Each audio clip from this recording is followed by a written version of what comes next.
তুরস্কের পররাষ্ট্রমন্ত্রী হাকান ফিদানের সঙ্গে বৈঠক করেছেন প্রধানমন্ত্রী তারেক রহমান। দ্বিপক্ষীয় স্বার্থ সংশ্লিষ্ট নানান বিষয় নিয়ে আলোচনা হয়েছে এ বৈঠকে।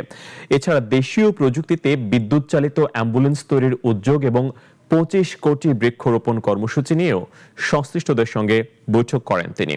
একই দিনে সরকারি দলের সংসদীয় সদস্যদের সভায়ও সভাপতিত্ব করেন প্রধানমন্ত্রী। বিস্তারিত রাশেদুল কাদিরের রিপোর্টে।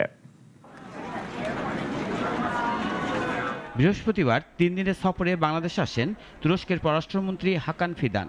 আর শুক্রবার পররাষ্ট্রমন্ত্রীর সাথে বৈঠক করেন তিনি। এরপর কক্সবাজারে রোহিঙ্গা পরিস্থিতি দেখতে যান তিনি। সফরের শেষ দিনে প্রধানমন্ত্রীর সাথে বৈঠক করলেন তুরস্কের পররাষ্ট্রমন্ত্রী। জানা যায়, দুই দেশের স্বার্থ সংশ্লিষ্ট বিষয় নিয়ে আলোচনা হয়েছে। সার্বিক স্বাস্থ্যসেবা জনগণের দ্বারপ্রান্তে পৌঁছে দিতে অ্যাম্বুলেন্স সেবা নিশ্চিত করতে চাচ্ছে সরকার। আর এ লক্ষ্যে দেশীয় প্রযুক্তিতে বিদ্যুৎ চালিত অ্যাম্বুলেন্স তৈরির উদ্যোগ নেওয়া হচ্ছে। আর এ বিষয়ে সংশ্লিষ্ট কর্মকর্তাদের সাথে বৈঠক করেন প্রধানমন্ত্রী। এছাড়াও 25 কোটি বৃক্ষরোপণ উদ্বোধনের বিষয় নিয়ে সভা করেন প্রধানমন্ত্রী। স্থানীয় পরিবেশের সাথে সামঞ্জস্য রেখে গাছ লাগানোর পরামর্শ দেন সরকার প্রধান।